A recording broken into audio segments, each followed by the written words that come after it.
Salam hörmətli iki sayılı izləyiciləri. Günün aktual məsələlərini müzakirə edəcəyik. Studiyamızın qonağı Millət Vəkili, Milli Məclisin Ailə, Qadın, Uşaq Məsələləri Komitəsinin sədr müavini, Filologiya elmləri doktoru professor Jalə xanım Əliyevadır. Jalə xanım, xoş gəlmisiniz. Xoş gününüz olsun. Jalə xanım, məlum olduğu kimi ölkəmizin prezidenti may ayının 20-21 tarixlərində Budapeştdə rəsmi səfərdə oldu. Səfər çərçivəsində bu səfər Azərbaycanla Macarıstan arasındakı münasibətlərin strateji səviyyədə inkişaf elədiyinin bir daha göstəricisi oldu. İstəyirəm bu məsələ ilə bağlı fikirlərinizi bildirəsiniz. Təşəkkür eləyirəm. Sizin də qeyd etdiyiniz kimi və artıq geniş ictimaiyyətə də, mətbuatdan da məlum olduğu kimi ölkə prezidenti cənab İlham Əliyev ötən günlərdə Macaristana rəsmi səfər etdi və bu səfər çərçivəsində çox əhəmiyyətli görüşlər keçirildi. İstər ölkə rəhbərliyi ilə, istər türk dilli dövlətlərin dövlət başçıları ilə birlikdə keçirilən görüşlər, mətbuata verilən açıqlamalar, hər birinin arxasında əlbəttə ki, həm iki tərəfli münasibətlərin inkişafı, həm də türk dilli ölkələrlə inkişaf konsepsiyası bir daha, əlaqələrin inkişaf konsepsiyası bir daha açıq şəkildə özünü göstərirdi və xüsusilə də ölkə prezidenti cənab İlham Əliyevin açıqlamaları konkret olaraq həm Macarıstan-Azərbaycan strateji müttəfiqliyi ilə bağlı, həm Azərbaycanın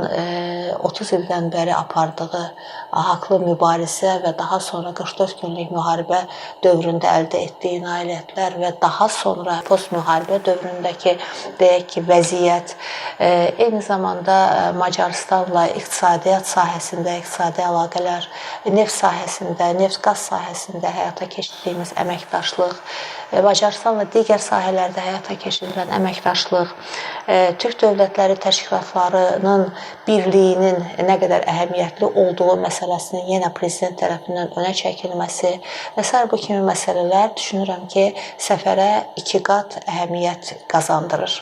Və prezident İlham Əliyev həm səfər çərçivəsində mətbuata verdiyi açıqlamada, bəyanatında, həm də zirvə çıxışı zamanı bu toxunduğumuz məsələlərin hər biri haqqında ətraflı danışdı və həm Azərbaycanın mövqeyini konkret olaraq toxunduğu məsələlərlə bağlı və ümumilikdə Azərbaycanın bugün dəyişən dünya nizamındakı yeri, bölgədəki yeri, dünyadakı yeri, Azərbaycanın nüfuzu və Azərbaycanın söz sahibi olmasını bir daha mən deyərdim ki, nitqindəki tezislərlə bir daha dünya ictimaiyyətinin maraqlı tərəflərinin diqqətinə çatdırdı. Və cənab prezidentin çıxışının bütün aspektləri güclü Azərbaycan mövqeyini bir daha ortaya qoyurdu. Cənab prezidentin çıxışının bütün aspektləri Azərbaycanın həm Azərbaycana, həm bölgəyə, həm də dünyaya sülh arzusunda olduğu niyyətini bir daha ortaya qoyurdu. Ən azından 44 günlük müharibəmizdən sonra keçən dövr ərzində Azərbaycanın dəfələrlə sülh müqaviləsinin imzalanması üçün qarşı tərəfə etdiyi müraciətlər, təkliflər, 30 gün ərzində belə deyim ki, müharibənin, münaqişənin sülh yolu ilə həll edilməsini heç bir şəkildə qəbul etməyən tərəfə artıq müharibədən sonra, onun özünün fiyaskosundan sonra sülh müqaviləsini təklif etməsi və qarşı tərəfin bundan boyun qaçırması həqiqətlərini də bir daha ortaya qoyması əlbəttə ki, düşünürəm ki, çox əhəmiyyətli aspektləri idi. Jalə xanım, digər günün əsas tədbiri Türk Dövlətləri Təşkilatının zirvə görüşü oldu. Qeyri-rəsmi zirvə görüşü idi. Bir daha mən qeyd edim ki, ilk bu qeyri-rəsmi zirvə görüşünün keçirilmə təşəbbüsünün cənab prezident irəli sürmüşdür. Bəli. Maraqlı detaldır ki, Şuşadan başlanaraq davam edir. Bu eyni zamanda cənab prezidentin o nüfuzunun, təşəbbüsünə dəstəyin göstəricisidir. Bəli, çox doğru söyləyirsiniz. Deməli, ötən il Azərbaycanın təşəbbüsü ilə Türk Dövlətləri Təşkilatının dövlət başçıları Azərbaycanda, Şuşada toplandılar. Bu həqiqətən mənası da var. Bəli. Bu, bilirsinizmi, cənab prezidentin müharibədən dərhal sonra verdiyi dəyərli açıqlamalardan biri də Şuşa biz qayıtmışıq ifadəsi idi ki, bu hər birimiz üçün həm kövrək məqamı idi, həm qürur duyucu bir məqam idi. Və bəli, biz Şuşaya qayıtmışıq. Biz insanımızla, biz bugünkü fəaliyyətimizlə, quruculuğumuzla, sülhümüzlə bugün Şuşaya qayıtmışıq və Şuşanın qapılarını bütün dünyanın üzərinə açmışıq. Və bugün Şuşa beynəlxalq bir mərkəzə çevrilib. Şuşa bugün davamlı olaraq qonaq qəbul edir, turist qəbul edir. Şuşa, sadəcə Şuşa deyil, Qarabağımız başdan başa yenidən qurulur və əlbəttə ki, məhz Şuşada Türk Dövlətləri Təşkilatının dövlət başçılarının Şuşada toplanması əlbəttə ki, həm simvolik bir məna daşıyırdı, həm də bunun arxasında strateji siyasi bir məna var idi. Heç boşuna deyil ki, bir zamanlar deyilirdi ki, 21-ci əsr Türk əsridir. Və biz bugün bu çağırışın, mən deyərdim ki, aydın, bariz səsləntilərini, nümunələrini görürük. Məhz Cənab Prezidentin böyük fəaliyyətinin timsalında Cənab Prezident İlham Əliyevin və Türkiyə Prezidenti Cənab Ərdoğanın birgə səyləri və onların sadəcə Türkiyənin və Azərbaycanın deyil, ümumilikdə bütün Türk topluluğunun bir araya gəlməsi və yeni konsepsiyanın hazırlanması istiqamətində atdıqları addımlar əlbəttə ki, əvəz edilməzdir və məhz ilk toplantının da Şuşada keçirilməsi, bir daha qeyd edirəm ki, eyni zamanda strateji, siyasi, mənəvi bir mesaj olduğu kimi, həm də eyni zamanda dünyaya biz varıq, biz gəlmişik, biz Şuşadayıq, biz artıq Şuşada sadəcə Azərbaycanın, Türkiyənin deyil, bütün Türk topluluqlarının rəhbərləri ilə toplantılar keçiririksə, bu Azərbaycanın gücü deməkdir, bu Azərbaycanın böyük bir nailiyyəti deməkdir və əlbəttə ki, bu fəaliyyətləri biz davam etdiririk və Cənab Prezidentin Macaristanda məhz bu sahədə atılan addımlardan biri kimi Xəzər dənizindən bu günümüzdə 50-dən çox gəminin keçdiyini və bu gəmilərin hər birinin kommunikasiya xəttinin Azərbaycan olduğunu bir daha açıqlaması, bəyan etməsi də Azərbaycanın bölgədə çox əhəmiyyətli bir strateji tərəfdaş partnyor olduğu həqiqətini düşünürəm ki, dünya ictimaiyyətinə bir daha çatdırmış oldu. Ümumiyyətlə, bu Türk Dövlətlər Təşkilatının gücləndirilməsi Cənab Prezidentin siyasətində prioritetdir. Bu, Cənab Prezidentin and içmə mərasimində də dedi ki, hədəfləri müəyyənləşdirərkən dedi ki, bizim ailəmiz Türk ailəsidir. Bəli. Bu siyasət ardıcı olaraq davam edir. Bəli. Bəli, çox doğru xatırladınız. Cənab Prezident and içmə mərasimində çox əhəmiyyətli bir bəyanat vermişdi. Bizim ailəmiz Türk ailəsidir deyərkən Azərbaycanın bu günə qədərki və bundan sonraki inkişaf konsepsiyasını, siyasi prioritetlərini, diplomatik prioritetlərini çox açıq bir şəkildə, konkret şəkildə və cəsarətli bir şəkildə deyərdik ki, ortaya qoymuşdu.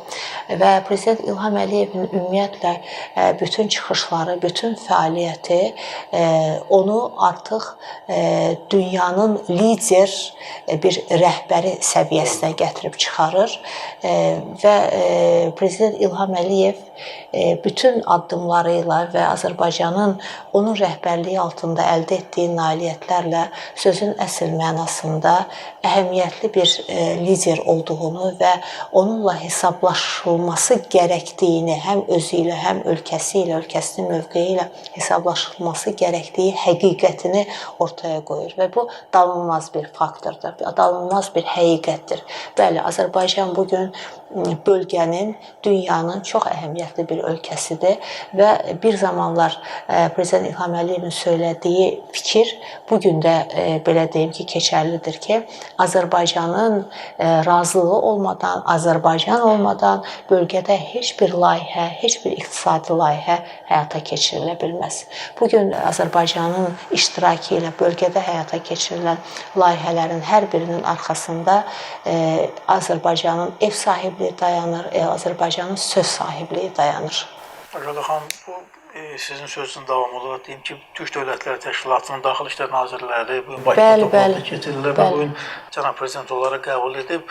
O qəbulda da Cənab Prezident bəzi məsələlərə toxundu. Mənim burada bir məsələni qeyd etmək istəyirdim, ona münasibət bildirəsiniz ki, dövlət başçısı bildirdi ki, əgər siyasi iradəmiz olarsa, bu Türk Dövlətləri Təşkilatı dünya səviyyəsində təsir imkanları artan beynəlxalq bir təşkilata çevrilə bilər. Siz bunun gələcək perspektivləri necə görürsünüz? Bəli, biraz əvvəl söylədik ki, Cənab Prezident Bu istiqamət siyasətində ardıcılıq. Nə edirsə doğru edir və yenə də özündən bir iqtibas gətirəcəm. Mən nəyi, nə vaxt, necə edəcəyimi yaxşı bilirəm və biz bunu gördük.